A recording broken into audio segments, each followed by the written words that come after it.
Eh bien, Erev Tov. Erev Tov. C'est une semaine un peu particulière puisque c'est la Parashat Vayishlach. Et dans la Parashat Vayishlach, j'ai toujours un problème de savoir de quoi ne pas parler.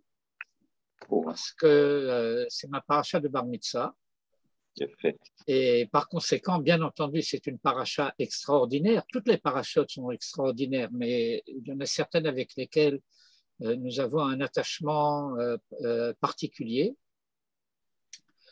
Et j'ai fini par choisir un sujet qui se trouve à peu près, disons, au milieu de la paracha. Et nous allons entrer dans le vif du sujet immédiatement en passant en mode de partage d'écran et pour voir les sujets en question. J'espère que c'est bien celui-là.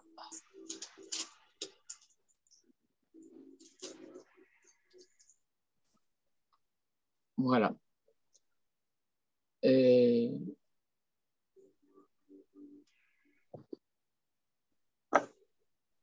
qu'est-ce qui s'est passé ici?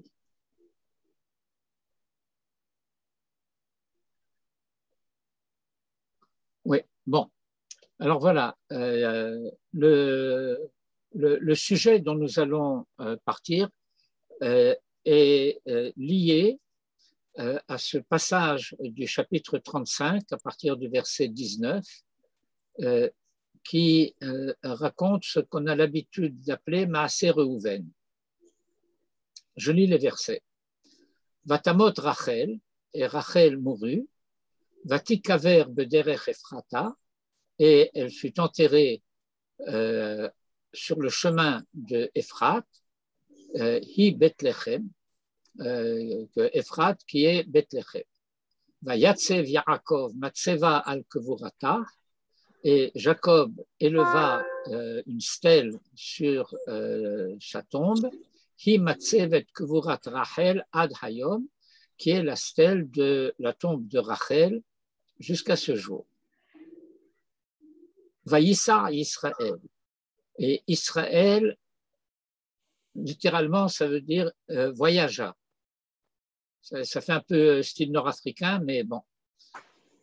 Vayet Aholo, et il installa, il planta sa tente, mais hala le Migdal Aider, au-delà d'un lieu qui s'appelle Migdal Aider. Vayhi Bishkon Israël Ba'aretzahi, et il arriva alors que Israël résidait en ce lieu, sur cette terre, Vayelech Reuven, et Reuven alla, Vayishkav et Bilha Pilegesh Aviv, et littéralement il coucha avec Bilha Pilegesh, la concubine de son père, Vayishma Israël, et Israël entendit. Et nous avons un cas particulier d'un P, ça veut dire parasha be'emtsa pasuk, au milieu d'un verset, on passe à la ligne, et la fin du verset 22, va Yihyu vene Yaakov shene Massar, et les fils de Jacob furent 12.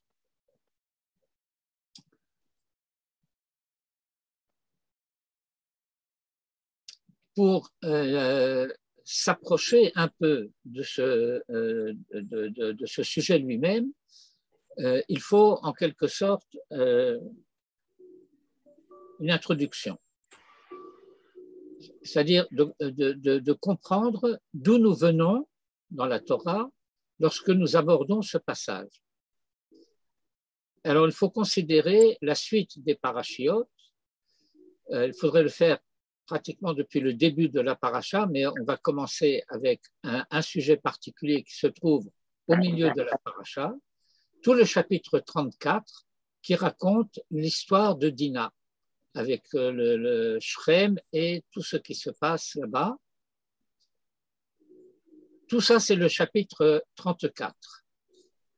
Ensuite, le début du chapitre 35, Dieu s'adresse à Jacob et il lui dit, lève-toi, va à Bethel et réside là-bas et fais là-bas un autel destiné au Dieu qui s'est révélé à toi lorsque tu fuyais devant Ésaü ton frère. Et la suite des versets qui décrivent ce qui se passe à ce moment-là. Le départ de Jacob et de sa famille pour aller à Bethel.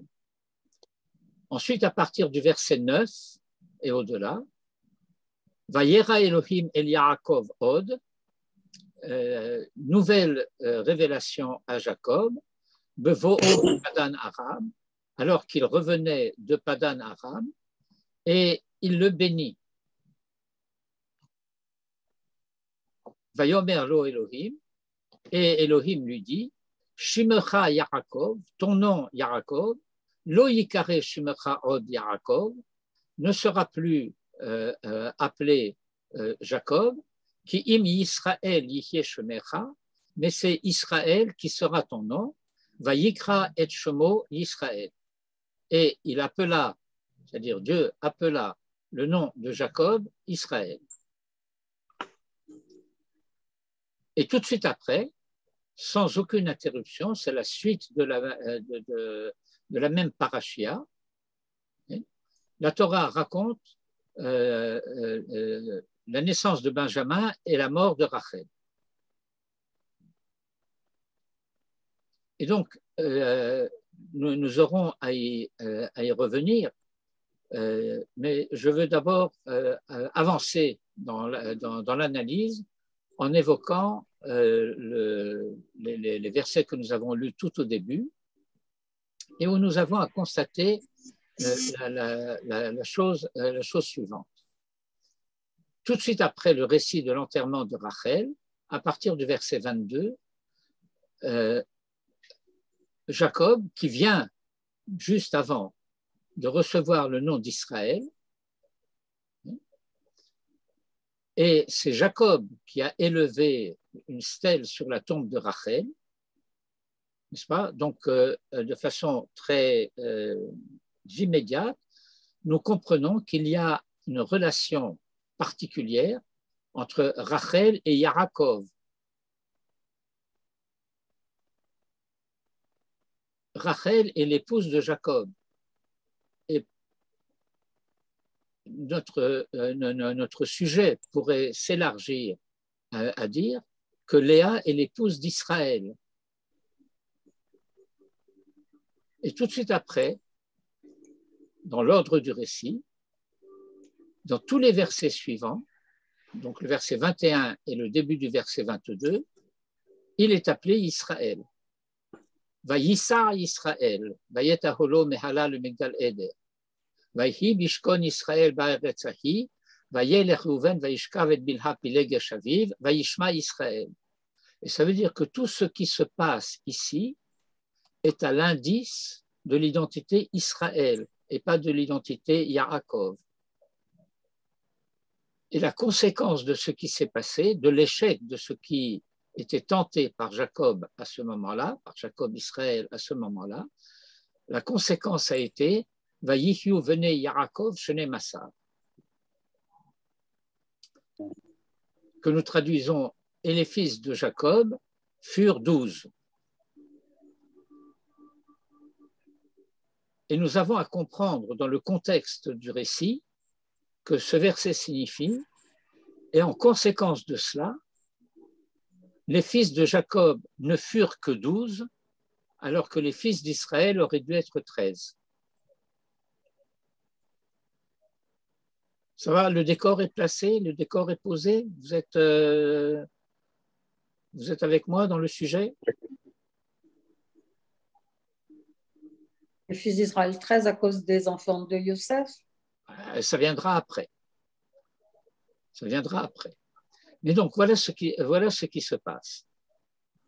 Jacob a 12 fils et une fille, Dina. Et par conséquent, revenant en Eretz Israël, l'une des préoccupations de Jacob consiste à savoir avec qui va-t-on pouvoir marier Dina. Ce qui se passe au-delà de cette préoccupation matrimoniale immédiate, c'est le fait que Jacob voit en quelque sorte Dina comme pouvant être le trait d'union entre l'identité d'Israël et celle des nations. D'une certaine manière, il y en aurait d'autres pour dire cela, mais d'une certaine manière, le projet de marier Dina consiste à déterminer de quelle manière va-t-on faire aboutir la 13e tribu d'Israël. Parce que il est clair par énormément d'indices que Israël doit compter 13 tribus. Comme ce sera le cas, comme René vient de le rappeler il y a un instant, lorsque à la fin de la Torah, à la fin du Sefer Bereshit plus exactement, Jacob va dire à Joseph que ses deux fils, Ephraim et Menaché, seront pour lui comme Reuven et Shimon. Ça veut dire qu'ils seront des pères de tribus et qu'il n'y aura pas de tribu de Yosef. Et donc une arithmétique simple nous permet de faire le calcul suivant. Jacob a 12 fils, on enlève Joseph, il en reste 11, on rajoute Ephraim et Menaché, il y en a 13. Et énormément de références chez les commentateurs indiquent que c'est là la condition de l'unité d'Israël. Parce que pour que Israël soit Echad, il faut qu'il soit à l'indice 13. Puisque Echad a la valeur numérique de 13. Aleph Echad, Chet, Dalet Echad. Et donc, l'unité suppose qu'il soit au nombre de 13. Et donc, la préoccupation de Jacob, c'est d'où va sortir la 13e tribu. La première tentative, c'est celle qui est racontée au chapitre 34. Au chapitre 34, et je serai extrêmement bref, mais c'est un sujet qui pourrait être énormément développé. Jacob arrive à un endroit qui s'appelle Shrem. Cet endroit qui s'appelle Shrem a une destinée particulière parce qu'il est déjà mentionné au début de la paracha de Lech Lecha, lorsque la Torah raconte qu'à peine arrivé en Eretz Canaan et voyageant au travers de Eretz Canaan, Abraham va arriver à un endroit qui s'appellera Shrem. Vayavo Admekom Shrem. La ville n'existe pas encore à ce moment-là. Mais déjà, on nous indique, voilà, il y a là un lieu particulier. Il y a là un lieu particulier qui a une signification particulière. Pourquoi Jacob arrive-t-il à cet endroit, à cette ville maintenant qui existe et qui s'appelle Shrem? C'est parce qu'il constate qu'il s'est passé à cet endroit-là quelque chose d'extraordinaire. Et ce quelque chose d'extraordinaire, attendez, moi je vais revenir en mode pas de partage d'écran pour le moment, parce que, étant donné que nous ne lisons pas des versets, nous pouvons nous parler de manière plus directe, comme ça, face à face. Que s'est-il passé donc à Shrem? Eh bien, à Shrem semble se produire le tikkun de quelque chose de catastrophique qui s'est passé tout au début de l'histoire. Tout au début de l'histoire, après le meurtre de Abel par Caïn, la Torah raconte les descendances de Caïn. Et elle nous dit, bon, la femme de Caïn a conçu, elle a enfanté quelqu'un qui est nommé dans la Torah Hanoch. Et ensuite, nous avons le verset suivant. Parlant de Caïn, Vayehi boné Aïr, et il fut bâtisseur de ville, Vayikra et Shem Ha'ir que Shem Beno Hanoch. Et il appela le nom de la ville comme le nom de son fils Hanoch. C'est un enseignement sur lequel Manitou insistait énormément, expliquant que ce qui se passe dans la lignée de Caïn, c'est une dépersonnalisation. On pourrait même dire une déshumanisation. Le premier enfant de Caïn s'appelle Hanoch. On pourrait traduire par l'éducateur. C'est-à-dire qu'à la première génération, on peut espérer que naît quelqu'un à partir duquel il va y avoir l'effort de rééducation des lignées de Caïn, qui va faire en sorte que le sursis dont bénéficie Caïn va pouvoir être efficace, va pouvoir servir à quelque chose. Mais voilà que tout se passe comme si la fonction morale et éducatrice de l'homme lui était retirée et était confiée à l'impersonnel de la cité. Vaïhi boné ir, vaïkra et shem ha'ir que shem beno chanoch. Et à partir de là, la Torah décrit toute une désescalade, si je puis dire, toute une dégringolade qui va finir par aboutir à la mort de Caïn, à la mort de son petit-fils, à une crise terrible entre l'émer et ses femmes, de laquelle finalement va surgir dans la lignée de Adam et Ève la naissance de Chet et de Enoch et toute la lignée qui va conduire à Noach et de Noach à Abraham, etc. Et donc, la catastrophe que je décrivais tout à l'heure, c'est ce fait que les responsabilités personnelles sont retirées dans la cité de Caïn, dans la civilisation caïnique, sont retirées à l'homme et confiées aux institutions de la cité. La catastrophe des institutions de la cité, c'est que ce sont des fonctionnaires et qui n'ont aucune responsabilité et avec qui on ne peut pas parler. Jean-Charles pourrait décrire cette situation avec beaucoup de verve. Oui, malheureusement. Je me souviens d'un, comment appeler ça, d'un bon mot, c'est comme ça qu'on appelle ça. C'est pas une blague, c'est plus que ça. Quelqu'un qui a donné la définition de qu'est-ce que c'est un fonctionnaire. Vous connaissez cette histoire? Oui, pas encore. Alors, je vais vous le dire en hébreu, c'est, je pense, plus directement et immédiatement compréhensible en hébreu. C'est Mishehu, chez Motzi Lecha et Aneshama, ou Metaye Kota.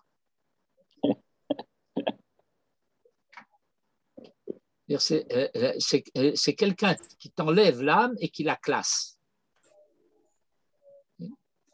C'est ça qui se passe lorsque les responsabilités personnelles sont retirées à l'homme, et donc au lieu que toute la fonction éducative, tout ce qui se passe au sein de la cité relève de la recherche de la solution du problème moral, eh bien on va remplacer le problème moral par le problème social.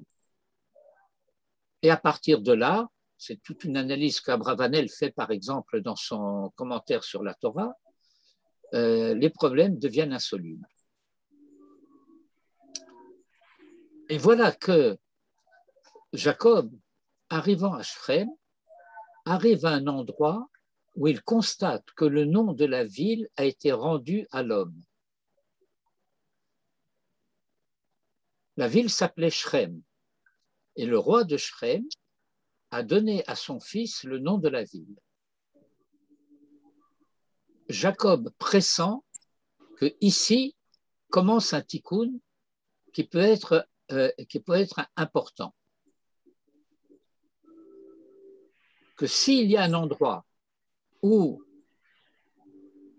la responsabilité personnelle est remise à l'honneur par le roi de la ville et qui fait que le prince de la ville sera lui le porteur du nom, alors se passe là quelque chose de significatif. Très rapidement, bien que ce serait quelque chose qui pourrait être développé, je veux vous faire remarquer 3 points. J'aurais pu les noter, peut-être que je les noterai tout à l'heure pour que vous les ayez sous les yeux quand vous aurez le document dans le WhatsApp. Le problème commence avec le fait que la Torah raconte Vaïkra et Shem Ha'ir que Shem Beno Chano. Le nom est pris à l'homme et donné à la ville. Et cela est introduit par l'expression que Shem. Comme le nom. C'est-à-dire le nom n'est plus le nom, c'est quelque chose qui est comme le nom.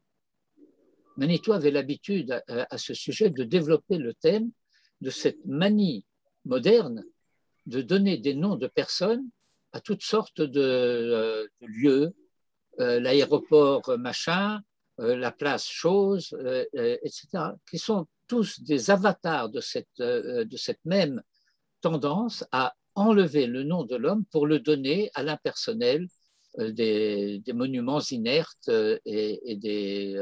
bon, bref, vous avez compris. Et le tikkun de cela, c'est lorsque le nom de l'homme peut de nouveau être invoqué et évoqué.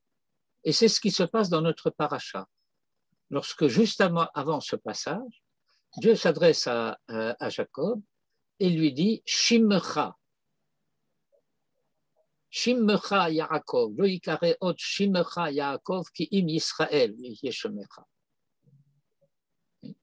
Et donc le tikkun de Keshem, c'est Shimcha. Vous êtes avec moi? Vous voyez de quelle manière le Chaf passe du début du mot Keshem à la fin du mot Shimcha. Or, Shrem est un stade intermédiaire. Lorsque le Chaf qui voyage de Keshem à Shimcha se retrouve au milieu, entre le Shin et le Mem. Shechem. Donc, nous avons ici toute une thématique, Keshem, Shechem, Shimcha. Cette tentative de Jacob est décrite dans la Torah de manière extrêmement détaillée. Tout un chapitre entier de ce qui se passe avec Dina, de ce qui se passe entre Shrem et Dina, de ce qui va se passer entre les fils de Jacob et Jacob, les fils de Jacob et Dina, les fils de Jacob et Shrem. Il y a là tout un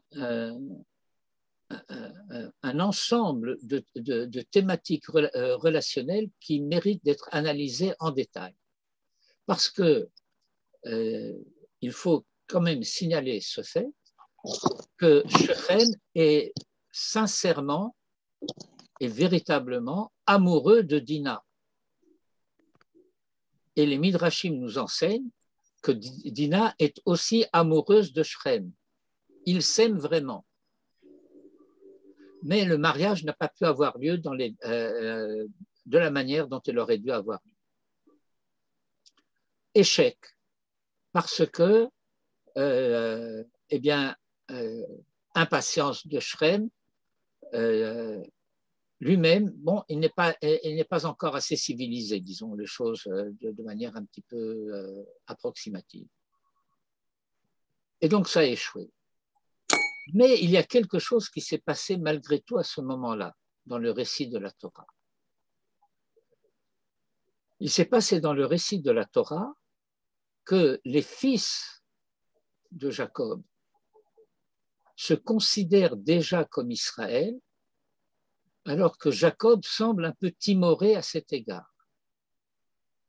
Ne va là asa Israël, Lishkav et Bat Yaakov. Vous vous rappelez du verset? Et lorsque Jacob s'insurge d'une certaine manière de la réaction violente de Shimon et de Lévi, les frères de Dina, alors ses fils lui répondent d'une manière cinglante, Hakezona yaaseh et achotenu. Est-ce que nous allons admettre qu'on traite notre sœur comme une traînée? Bon, on ne va pas rentrer dans on va peut-être rentrer quand même. Il faut savoir que dans le texte de la Torah, le mot zona n'a pas le sens que nous lui donnons dans l'hébreu contemporain de prostituée. Zona, ça désigne davantage ce qu'on aurait tendance à appeler, ce qu'on avait tendance à appeler dans un français pas tellement lointain, une femme aux mœurs légères.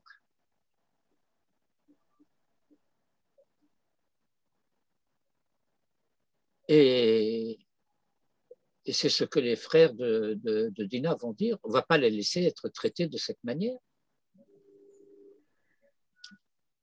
Et la suite du récit, au début du chapitre 35, je reviens maintenant en mode de partage d'écran, semble donner raison aux frères de Dina. Où est-ce que c'est?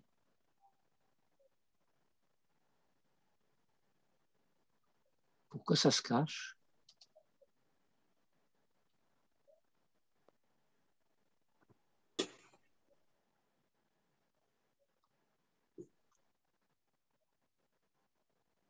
C'est pas celui-là.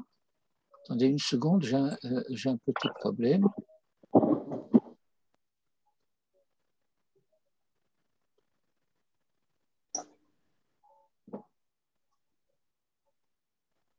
Bon, écoutez, je ne trouve pas le texte que je voulais. On va le chercher autrement.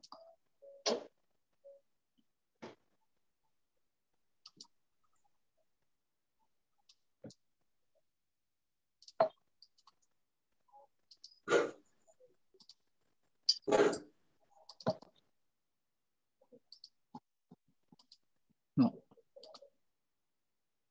Voilà, ça c'était Vatetsedina Batléa. Et à la fin donc, du chapitre 34, non, c'est au début du chapitre 35. Je suis vraiment tout à fait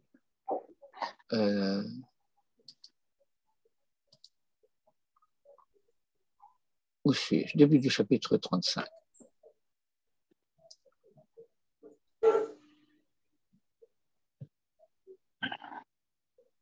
Et donc, après que Jacob ait reçu cette révélation de Dieu qui lui dit de se rendre à Bethel, Vayomer Elohim el Yaakov, Kum Ale Bethel, Veshev Sham, etc., au verset 5, dit Vaïsaou, et ils se mirent en route. Vayehi Chitat Elohim al Hearim Asher Sevivotehem, et Chita, c'est plus que la crainte, c'est une crainte qui est presque panique. De Dieu fut sur les villes alentours, Velo Radfu Achare Bene Yaakov, et les Cananéens qui auraient voulu venger ce qui s'est passé à Shrem n'ont pas osé s'attaquer et poursuivre les fils de Jacob. Donc il y a dans ce verset 5 une indication du fait que la providence agit en faveur des fils de Jacob et empêche en fait des représailles. Et Je voudrais simplement vous indiquer le verset auquel je faisais référence tout à l'heure. D'abord, verset 3, Vatidbak nafsho bedina bat Yaakov, vayeha vetanahara, vaidaber alev hanahara. Il s'est attaché éperdument à la personne de Dina, il a aimé la jeune fille et il l'a séduite, vayedaber alev hanahara. Et il dit à son père, je veux me marier avec cette fille, mais entre-temps, au verset 2, il s'était déjà passé quelque chose. Vayarota Shrem ben Chamor, Achivi, Nesi Haaretz, Vaikach ota, Vaishkav ota, Vayanea, Vatidbak nafsho. Désordre dans la manière de procéder à l'établissement de ces relations.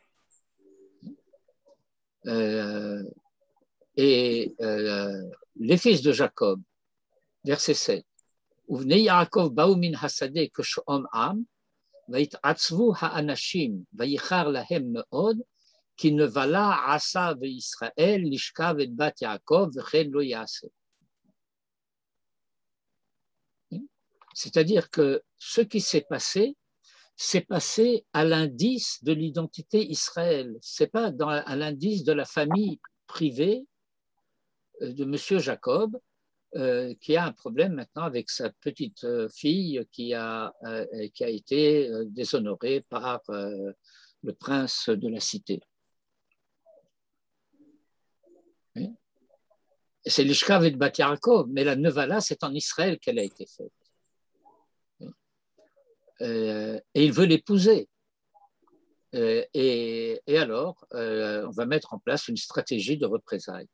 Toute la suite du récit. Entre-temps, Dina se trouve au palais de Shrem. Et les Midrashim vont parler du fait qu'elle ne voulait pas partir. Finalement, les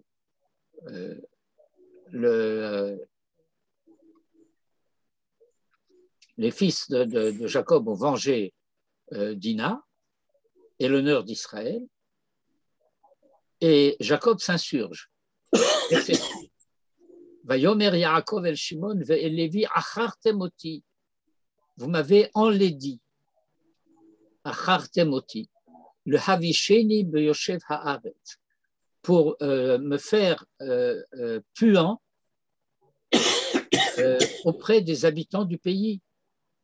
Le cananéen et le pharisien, etc. Et moi, je suis peu nombreux. Venez, Allah, ils se... comment on dit ça, ils feront une coalition contre moi. Vehikuni, et ils me frapperont. Venishmadeti ani ubeti, et moi et ma maison seront anéantis. Réponse de Shimon et Lévi. Vayomru, achezona yaaset achotenu. Vous voyez la tension existant entre le verset 30 et le verset 31.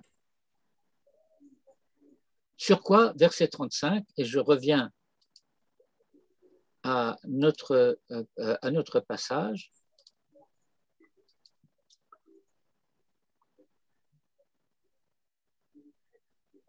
Dieu s'adresse à Jacob, lui dit, pars, retourne à Bethel. Lorsqu'il est arrivé à Bethel, Dieu lui dit, ton nom ne sera plus Jacob, mais Israël sera ton nom. Et immédiatement après, la Torah raconte la naissance de Benjamin et corollairement à la naissance de Benjamin, la mort de Rachel. Que se passe-t-il à ce moment-là? Vatamot Rachel, vatikaver bederech Ephrata, ki Bethlachem. Et donc, première indication, à Bethléem, on n'est pas très loin de Hebron. Et donc, on n'est pas très loin de Maharat Marpella. Mais Jacob ne va pas enterrer Rachel dans le caveau de Marpella. Il va l'enterrer sur le chemin, Bederech Ephrata, c'est-à-dire à Bethléem. Et il élève une stèle sur sa tombe qui est la stèle de la tombe de Rachel jusqu'à ce jour. Et immédiatement après, la Torah commence à raconter quelque chose qui se situe dans le récit de la Torah à l'indice de l'identité Israël. Cela veut dire que ce que Jacob entreprend dès ce moment-là est quelque chose qui est en relation avec le nom qu'il vient de recevoir et le fait qu'il faut, par conséquent, agir de telle sorte que cette identité Israël soit confirmée, réalisée, établie. Il y a un voyage. Il arrive à un endroit qui est au-delà de Migdal Haeder. C'est un sujet qu'il faudrait étudier pour lui-même, mais je le laisse de côté pour le moment. Et la Torah raconte, verset 22. Vayehi bishkon Yisraël ba'aretzahi. Et ce fut alors que Israël résidait en ce lieu. Vayelech Reuven, vayishkav et Bilha pilegesh aviv, vayishma Israël. Qu'est-ce qui s'est passé dans le détail? Jacob, qui est appelé Israël, décide que, étant donné que la 13e tribu n'a pas pu être enfantée au chapitre 34 par le mariage souhaité à l'origine entre Dina et Shrem, eh bien, il fallait donc que maintenant, il s'en occupe lui-même. Et pour des raisons que nous étudierons par ailleurs lorsque nous serons arrivés à Parashat Vayechi, Jacob sait que cette 13e tribu doit naître de Dina, de Rachel. Et il va donc installer sa couche dans la tente de Bilha, qui était, comme dit ici sa concubine, et qui était la servante de Rachel, et dont comment dirais-je, et dont la descendance est donc à l'indice Rachel. Reuven, qui est le fils aîné de Léa, prend fait et cause pour l'honneur de sa mère. Il considère que, on peut admettre, compte tenu des relations particulières qui existaient entre Jacob et Rachel, que du vivant de Rachel, ce soit auprès d'elle que Jacob réside de manière régulière, mais maintenant que Rachel est morte, eh bien, c'est avec Léa qu'il devrait s'installer, et pas avec Bilha. Et donc, la Torah raconte dans des termes assez vifs ce que le Midrash va traduire de la manière suivante.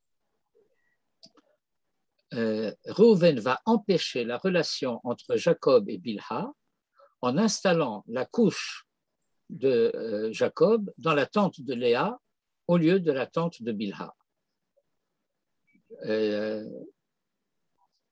Dans d'autres versets de la Torah et dans les commentateurs, nous aurons cette expression Bilbel Yitzoe Aviv. Il a renversé la couche de son père.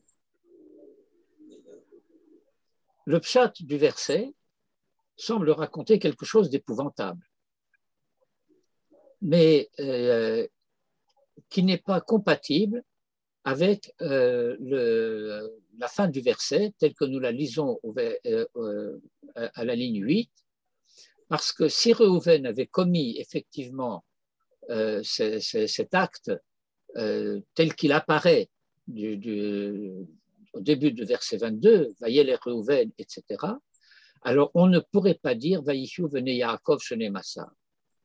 Il n'aurait pas été seulement disqualifié de la fonction de l'aîné, il aurait été purement et simplement passible de la peine de mort.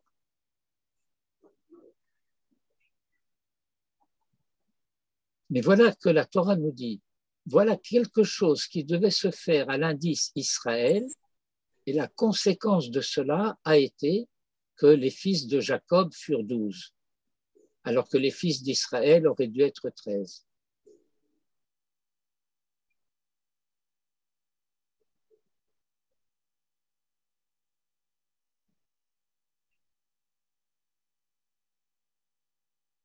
Est-ce que jusque-là, les choses sont suffisamment claires? Oui.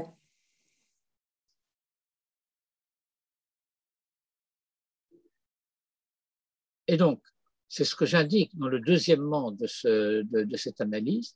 Nous avons toutes ces expressions qui commencent par Vaïssa Israël, Vaïhi Bishkon Israël, Vaïshma Israël, Vaïhiu Bene Yaakov Shene Massa.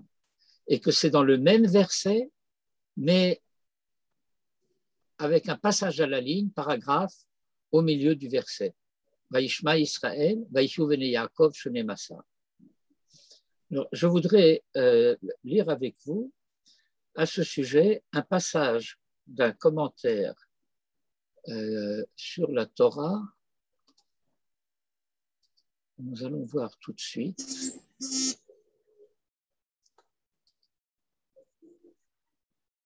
Une demi-seconde.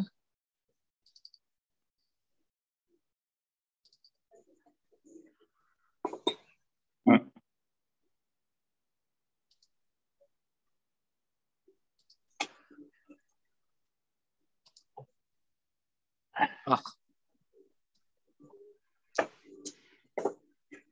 J'ai fait une fausse manœuvre. Il faut que je corrige.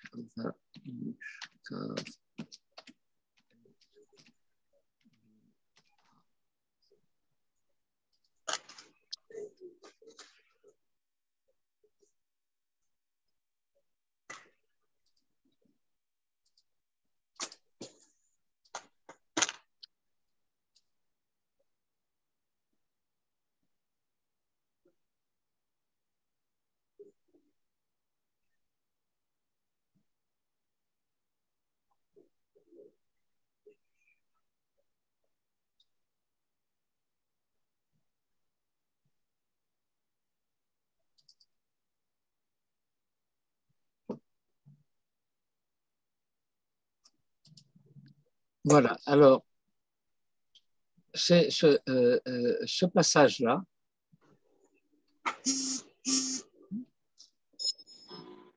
qui explique Vaïhi Bishkon Israël, etc. Vaïelech Reuven, Vaïshkav et Bilha Pelegesh Aviv, Vaïshma Israël, de Samirle, et immédiatement après, Vaïhiu Bene Yaakov Shene Massa, le verset que nous avons lu il y a quelques instants. Venir est le Faresh Smichut Hapsukim Bederechze. Et voici de quelle manière il y a lieu de comprendre la succession des versets. De Hine Ita Besfarim Akedoshim, nous savons par des sources traditionnelles, chez Yaakov Raoui Haya le Holid Shlosha Asar Shvatim, que Jacob devait engendrer 13 tribus, que Mispar Echad, correspondant au nombre 1, Ve'az Lo Haya Pirud Ben Ha'achim. Et alors, la relation entre les frères aurait été indéfectible, il n'y aurait pas eu de division, de dissension entre les frères. Rak Ardout, mais seulement l'unité, de Hainu Echad, à l'indice du mot Echad. Yaakov Avinu, Alav Hashalom, Ra'a, et Jacob savait, littéralement a vu, Shehabden Hashloshesre, que le 13e fils, Tsarik Nehivaled mi Bilha, devait naître de Bilha, c'est-à-dire à l'indice de Rachel, Alken, c'est la raison pour laquelle Sam Yaakov Mitato Beohel Bilha, Jacob avait placé sa couche dans la tente de Bilha. Umitor Shehalach Reuven Bilbil Yotsue Aviv, et étant donné que Reuven est allé et a renversé la couche de son père, Velakach Mitato Shel Yaakov, et a pris le lit de Jacob, Shehaya Beohel Bilha, qui était dans la tente de Bilha, Vesamo Beohel Léa, l'a mis dans la tente de Léa, il prend fait et cause pour sa mère. Lo haya yachol lehivaled haben ha-shlosh esrei mi-Bilha. Le 13e fils n'a pas pu naître de Bilha. Velo hayu rak shnemasar shvatim. Et il n'y a eu que 12 tribus. Alken haya pirud benehem. Et c'est la raison pour laquelle il y avait des dissensions entre eux. Vemachru et Yosef achihem. Et qu'ils ont vendu Joseph, leur frère. Je reviens en mode direct parce qu'il semblerait que de la dernière phrase de ce commentaire, la vente de Joseph ait été mise sur le compte des dissensions entre les frères. Et bien entendu, dans la paracha de Vayeshev, la paracha de la semaine suivante, nous allons apprendre qu'il y avait des tensions entre les frères et nous allons voir toute la conséquence, toutes les successions des événements et les conséquences des événements. Mais il me semble qu'il faut approfondir un petit peu plus le remez qui est donné ici à la fin du commentaire et qui est de la nature du sujet qui était traité dans le paragraphe tout entier. À savoir que la conséquence de la vente de Joseph sera qu'il va arriver en Égypte et qu'en Égypte, il va finir par épouser une jeune fille qui s'appelle Asnat et que le Midrash identifie comme étant la fille de Dina et de Shrem.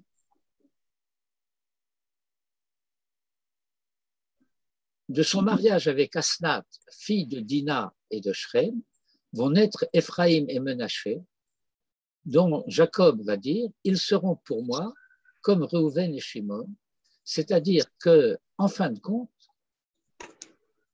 la 13e tribu naîtra malgré tout de manière indirecte de Dina et de Shrem, au travers de Asnat et de Yosef, puisque les 2 tribus de Ephraïm et de Menaché naissent de la fille de Dina et de Shrem.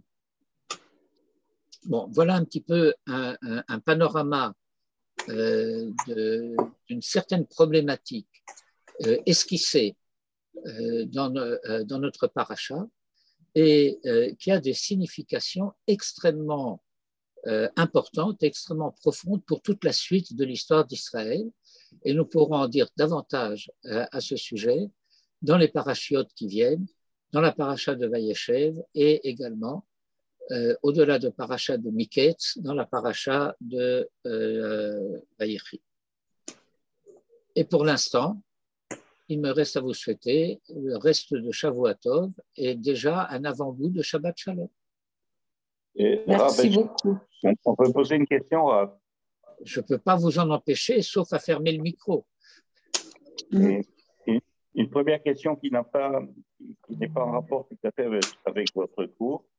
On voit que Jacob va être nommé Israël à 2 reprises. La première fois par l'ange et la deuxième fois par Dieu. Est-ce ça? Est-ce que je... Mais quelle est la question? Donc, je veux savoir quelle est la différence qu'il y a. Non. Alors, en réalité, non. En réalité, l'ange annonce à Jacob que Dieu changera son nom. Ah oui, d'accord. Verrez le commentaire de Rashi d'ailleurs sur Lo Yikare Od Shimcha Yaakov, que l'ange lui annonce que à Bethel, Dieu changera son nom et que lui, l'ange d'Ésaü, sera présent à ce moment-là et confirmera, reconnaîtra la validité de l'appartenance des bénédictions à Jacob. Jacob refuse cela et insiste, exige de l'ange qu'il le bénisse immédiatement. Mais le nom annoncé déjà par l'ange, c'est Dieu qui le lui donne. L'ange a annoncé seulement que cela arriverait. Ok. Autre chose, je suis toujours gêné avec cette histoire de Réhouven. J'ai compris votre explication. Mais Pardon. Ce n'est pas mon explication. Oui, d'accord. L'explication que vous avez donnée, qui est très intéressante, mais Au demeurant, le texte est très cru sur ce point. Ah oui, mais je vais vous dire.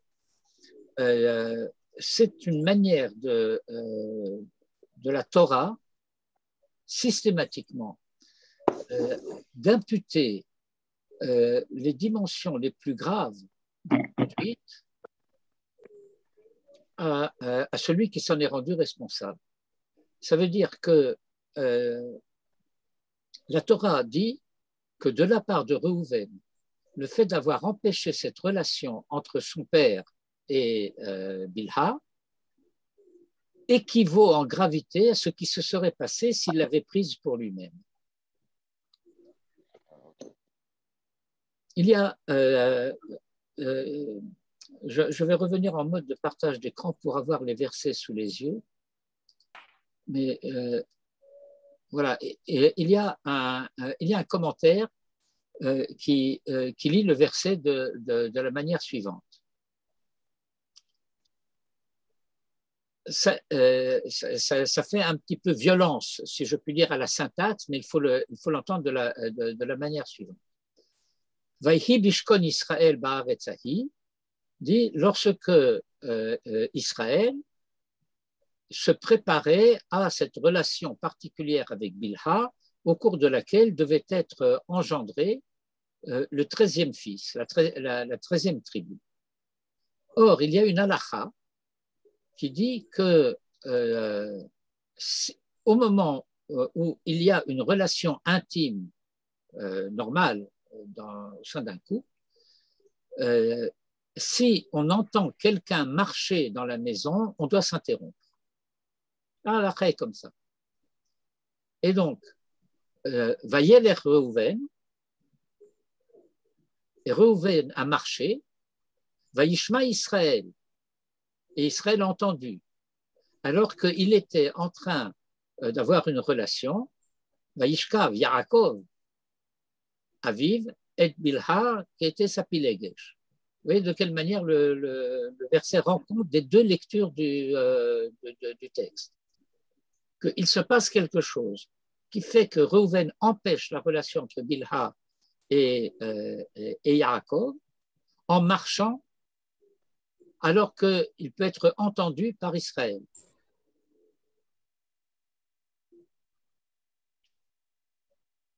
Oui. Mais dans tous les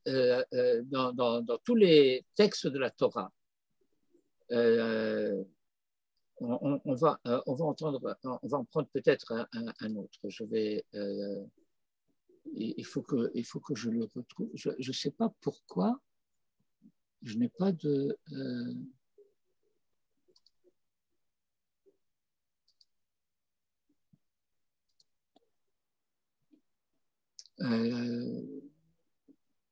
Je dois avancer jusqu'au chapitre 49, je crois.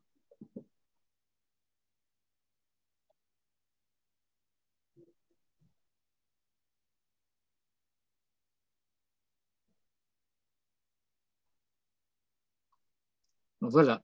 Dans la bénédiction que Jacob va donner à Réhouven, on est dans Parashat Vayechi. Quelque chose que vous avez annoncé tout à l'heure, mais on fait, comment dirais-je, on prend un acompte. Réhouven bechori ata. Et donc Jacob s'adresse à Réhouven et lui dit, tu restes mon aîné. Kochi vereshitoni. Yeter se'et veyeter az. Tu as des pachas kamaim al tota, ki alita et mishkeve avicha, az hilalta yutsui ala. Et donc, dans le style du verset, il dit, voilà, tu as pris ma couche et tu l'as renversée. C'est comme si tu étais monté dessus. Lorsque tu as fait cela, eh bien, ce que tu as fait, c'est que, bon, il prend le lit, il l'emporte ailleurs.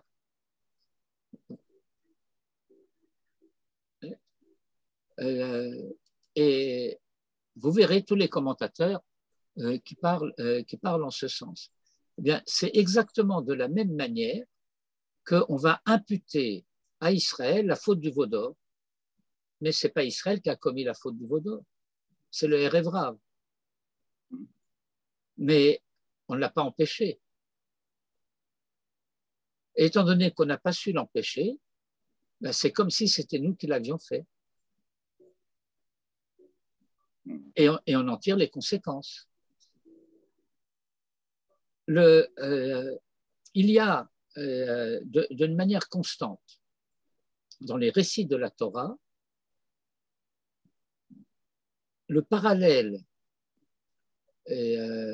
établi entre un événement et sa signification. La Torah ne raconte pas l'histoire d'Israël.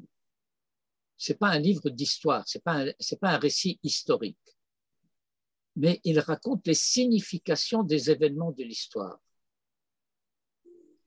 Parce qu'il est important pour nous de savoir comment lire les événements de l'histoire.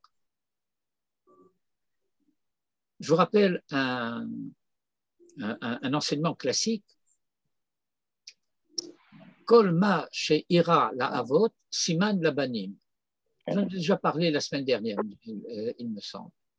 C'est-à-dire que, en fait, cet enseignement traditionnel nous dit ce qui nous est raconté de l'histoire des patriarches nous est raconté de telle manière à ce que cela serve de signe pour les fils. Ce qui ne peut pas servir de signe pour les fils n'a pas besoin d'être raconté par la Torah.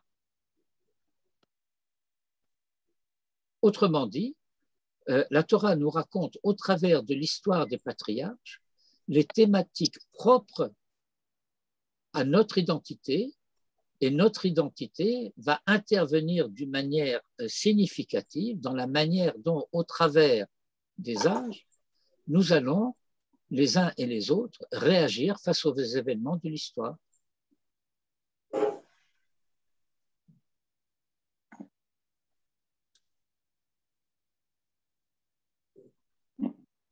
Ai-je répondu? Oui, oui. Merci beaucoup. Autre question? Peut-être que j'ai été absent, j'ai dû m'absenter une seconde. La référence du commentaire que tu as lu sur Ehad. La référence du commentaire que j'ai lu, c'est un commentaire chassidique qui s'appelle Ohel Chesed. Je vous mettrai les références dans le texte. Ok, merci. Merci. Shabbat Shalom, merci beaucoup. Shabbat Shalom. Shabbat Shalom, Toda Rabba. Bevakasha, Dédé, j'ai une question pour toi, mais qui n'a pas de rapport avec le cours de manière directe. C'est la question de savoir si tu te sers toujours de cassettes. Parfois, pas toujours. Bon, parce que j'ai une certaine quantité de cassettes dont je ne me sers pas et donc que je pourrais te donner si tu en as l'usage. Ben, pour l'instant, j'en ai encore pas mal. Ouais. Alors, tu me dis, parce que comme c'est malgré tout, comme tu le sais parfaitement, un peu encombrant et qu'il s'agit de quelques dizaines. J'en ai des caisses, là, des cartons. Donc, si ça peut t'intéresser, je t'en fais bénéficier. Toda Rabba. Bevakasha. Monsieur Chouraki, j'ai vu des indications dans le groupe des cours que je donne en hébreu que vous avez changé le nom de la Kvoutsa. J'ai essayé de recopier, je voulais essayer de rentrer dans le cours du mardi, je ne sais pas, et j'ai essayé de recopier le code, et sans doute j'ai fait une bêtise, quoi. Bon, parce que ça figure là-bas, je ne sais pas, 5 ou 6 fois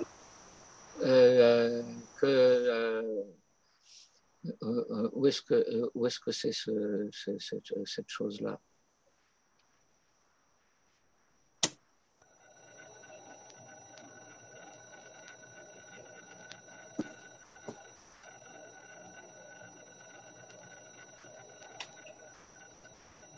Pourquoi il me dit que mon téléphone n'est pas connecté?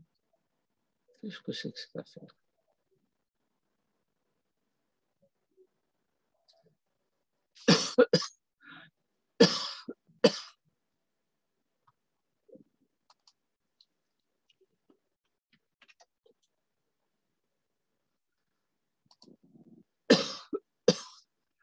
Une, deux, trois, quatre fois. C'est 4 essais qui n'ont pas abouti, et je n'ai pas réussi. Peut-être que la réponse était que le code n'était pas correct. L'adresse n'était pas correcte. Alors, mais ça veut dire, vous avez besoin du link, là, vous avez besoin du code pour entrer dans le cours du mardi? Ou vous l'avez trouvé en fin de compte? Je ne sais pas si un cours du mardi, quand je rentre avec le code que j'ai, qui était le même que celui du mercredi, il n'aboutit pas. Bon, toujours est-il que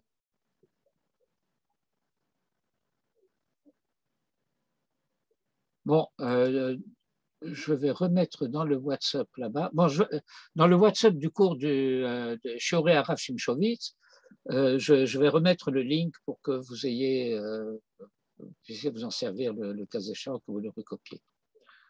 Voilà. Alors, Erev Tov. Merci de ce cours très, très intéressant.